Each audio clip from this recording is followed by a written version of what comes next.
Right then, welcome back to 5 things that we learned watching United against Tottenham in that absolute mad 7-goal thriller last night. Got some important stuff to talk about here. Let's get into it. And if you want more statistical data, we will do player ratings where I'll go through every single player and give you the full rundown and stats so we don't miss them. Because in 5 things, sometimes we miss, don't we? Anyway, let's get into it. Lisandro Martinez. Touched on it a little bit last night. I'm going to have to touch on it again today. Lisandro Martinez's defensive frailties were on display again, raising concerns, I believe, about his ability to anchor United's backline. I see a lot of people demanding that he's upgraded and sold and blah, blah, blah, blah, blah. For starters, Jarrad Branthwaite cannot even enter this conversation, so let's relax yourselves with that one.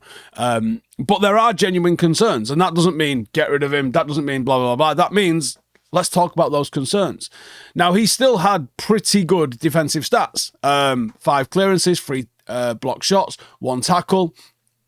And actually, was all right defensively and even in the air for aerial duels won.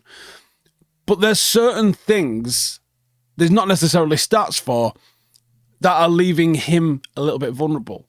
One of those being his depth allowed one of the goals by not playing the same offside line everybody else was making. His channel defending has been exploited. And the difference between him and Leny Yoro is Leny Yoro's physicality allows him to cover up an extra yard or two that Martinez can't do. Kulusevski's runs were causing chaos in the channels. Box defending. Now, box defending's kind of been what Martinez was so good at, but he struggled a little bit. Both Solanke and Son managed to get a little bit of space in and around him. He was kind of failing to cut out some of the real critical threats. And his ball playing strength, which has been elite at times, like genuinely like mind-blowing. He's had games with 100% pass completion this season. Like, that was overshadowed. I mean, it was low last night. It was only 87% pass accuracy. 11 accurate long balls reflect that he's going direct a little bit, which I think is something that's been asked of by Amorim. But it couldn't offset the defensive lapses last night, which I think is the genesis of, like, we need to have a chat and a figure out what's going on with it here. Since returning from his injury, he just has not looked the same. Now, there's a player that I would love to see in this area. I would genuinely be giving Martinez all the time to fix what's going on with him. It might be physical, it might be mental, but I think he's such a quality player, and you've got options already in the squad if you can get him fit, which is always it's the biggest if ever, isn't it, with Luke Shaw. Johnny Evans could potentially fill in there. Again, the pace is a worry in that area. If you do that, maybe Mazraoui finds himself playing there a little bit more frequently. But if you're going to turn to the market, there's a player that I scouted when he was still at Freiburg who's gone on and done an absolute madness. Nico Schlotterbeck would be sensational as a replacement option if that was something that United wanted to do. But either way, I think maybe we'll do a full video looking at what he did and what he's now doing and maybe look at the differences. Let me know in the comments if you would like that as a piece of content. The holiday season is here, and that means more time online, where it's last-minute Christmas shopping, streaming festive movies, or staying connected with family and friends. But with all that online activity, protecting your privacy has never been more important, and that's where Surfshark VPN comes in. This Christmas, Surfshark is the ultimate gift for you. Head to surfshark.com/Howson and get 4 months extra of Surfshark for free, an unbeatable holiday price. But hurry, this deal is only here for a limited time. Surfshark keeps your online activity private and secure by hiding your IP address and encrypting your connection. Whether you are browsing on public Wi-Fi or accessing content from around the world, Surfshark's powerful protection has got you covered. And with a clean web feature, you will enjoy a safe, ad-free browsing experience that is perfect for finding holiday deals without the annoying pop-ups. And best of all, one account covers all your devices, so you are protected on everything from your laptop to your smartphone. Don't let hackers or trackers steal your holiday cheer. Click the link in the description to go to surfshark.com/Howson to secure this exclusive Christmas deal. 4 months extra for free with a 30-day money-back guarantee. Big thanks to Surfshark for sponsoring today's video. Make online safety your new holiday tradition. Number 2, Euro. So Euro's first 90 minutes for United, and it showcased the potential. Even in what was probably a relatively dysfunctional defensive setup. He got 9 clearances, 3 tackles, 3 block shots, 92% pass accuracy with 68 completed passes. What we saw from him was he was calm under pressure. And despite playing alongside a goalkeeper who was determined to throw the game, and a generally unsettled defensive line, it was an impressive defensive display of composure. 6 out of 9 duels won. His ability to break the lines. I mean, I did see a graphic at one point last night, which was just showing how progressive he was with the ball. He was breaking the lines. He was breaking them with both feet. 9 long balls, showing that he's also got the ability to play over and go direct if need be.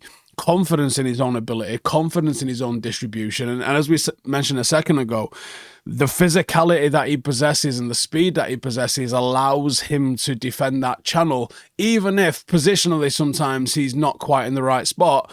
Pace helps him out. But I think that some people will take what I've just said wrong. His positional awareness was really good. His decision-making was really good. And his ability to handle what's a very dynamic attack from Tottenham suggests that he's not just ready for more minutes, but he's ready to start taking that right centre-half spot and making it his own. Number 3, Bayin-OH-dir. See what I did there? Anyway, Bayin-dir's performance was a significant factor in why United come away with a loss. Tottenham created an XG of 0.78 and scored 4 goals. I don't think I've ever seen that. He parried a shot straight into Solanke's path for the opener. Now, on one hand, Solanke managed to get on it a lot quicker and reacted faster than any of United's defence, which is not acceptable, but he still did it. Failed to deal with the corner for the 4th, even though I do think he was fouled. He's got to be better than that. And ultimately, he sealed our fate. With the ball, 61% of his passes completed, only 2 accurate long balls out of 12 attempts. He absolutely hindered our defensive build-up play. There's obviously confidence from the defence and maybe even internally in himself. His nerves were apparent, and that spread unease throughout the defence. A little, maybe not quite as bad as Forster's did, because his head fell right off last half an hour or so. But he contributed to United's disjointed structure in defence. And in terms of his own actual defensive contributions, none. He failed to make any decent saves or interventions, and he left the back line exposed. Spurs scored from 4 out of 6 of their shots on target. It's just, that's not acceptable, is it? You know, it's just not acceptable. His performances since joining have yet to inspire any level of confidence. Like, I don't know why Tom Heaton's not getting a shout. I mean, I guess in terms of Amorim, he's giving everybody a shout, isn't it? We are in full pre-season mode. Everyone's getting a shirt. Everyone's going to get a look at. Everyone's going to be weighed, measured, assessed, and potentially moved on because of it. Number 4, Ahmad. How many more points can I say about Ahmad before you go, yeah, I've heard all this before? You're right. I've got nothing new, really. He was class again. Whether he starts a game, whether he comes off the bench, he impacts the game. He's the most informed player at the club at the moment. He might be one of the most informed players in the league. He gets a goal, he gets an assist, directly involved in 2 out of the 3 goals that United have got. Quick decision-making, sharp finishing, relentless pressing, no such thing as a 50-50. These are what's on the tin of Ruben Amorim and Amad Diallo. He got 80% of his passes. Wasn't a lot of passes. He creates 1 big chance. He gets 2 out of 2 of his dribbles. He's just on fire at the moment. It's probably unfair on Anthony to compare the output that you get from Ahmad and the output that you get from Anthony. But Anthony completed no dribbles. He had no key passes and he lost possession 11 times. Yeah. Ahmad's ability to exploit the space, engage defenders, drive at defenders, just injected loads of energy into the attack. The substitutions were really good from Amorim.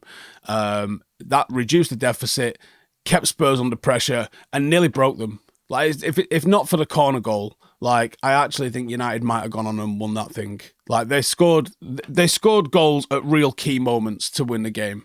But, like, there was a period of time where there was only United that were going to win that. From 3-0 down is a joke. Listen, Ahmad at the moment is making a strong case for Player of the Year. And it's not even Christmas yet. But he is currently the first name on a team sheet. There's no doubt about it. Amorim's sitting there thinking, who do I trust? I think he trusts Ugarte, and he should. And I think he trusts Ahmad. And I think he's starting to trust a couple of the defenders. A couple of them are getting question marks, though. And one of the players who came out of last night with the most credit in the bank, probably Onana. Never even got on the pitch. Stock went up.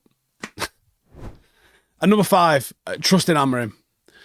Despite the loss, I think it's very clear what he's about as a manager. He played an 11 that might suggest he wasn't overly asked about the cup.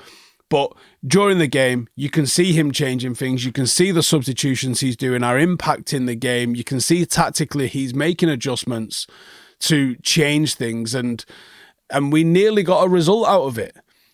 We've gone, I mean, I did mention this last night, but we've gone to Tottenham, dominated possession and created chances. We've gone to the Emirates, didn't necessarily dominate possession, but we took the ball. We didn't create chances there. And we've gone to Manchester City, dominated the ball, created chances and won the game. So we're getting mixed results and and this is the sort of inconsistency you're going to expect in such early stages of a new manager. But I am so encouraged by the fact that United's away form for years has been dog shit. And then under Amorim, we are going away to the top of the league and we're taking the ball and we are taking the game to people. It's not even like we're sitting back and defending. We're getting the ball and we're putting it on people. That's really, really exciting. And why we're losing games? Set pieces and individual errors. Well, guess what? Those things can be fixed. What you can't fix is whether the team's getting on the ball. What you can't fix is the mentality and the idea of pressing into him. We've got that. He's got that. Now, the recruitment needs are starting to become real clear. Hopefully, we've got the people in place come January to act decisively. Whether that means people have to be sold to free up budget, or whether we can bring in loans, or we can identify people that are just going to be perfect for the role that we need them to be. I am excited. I'm getting more excited. The loss didn't feel hollow. The loss was a lesson. The loss, I think Manchester United fans, maybe at 3-0, there was some people getting a little bit, but I think they would be more asked about the players, more pissed off with some of the players and more pissed off with some of the individual mistakes. When you pull it back and end up losing 4-3, I think everyone came away from this going, hey, watch out for this guy. This manager's coming. And I think he is. And I'm impressed. And I can't wait to see where we take it come March, April, May, and start of next season. It's exciting times, even on the back of a loss. See you in a bit. Hey, thank you for watching the video. If you are new around these parts, then don't forget to subscribe. My channel is proudly supported by my community on Patreon. If you'd like to get a little bit of extra content, a Discord group, meetups, five-a-side games, weekly podcasts, behind the scenes, and even an occasional bit of transfer news as and when I get it, then for the price of a pint, you can show your appreciation for the content that we make and get some goodies for doing so as well. Check the link in the description or click the button right here. You'll also find all of my socials here too if you want to follow me on any of those platforms. Nice one.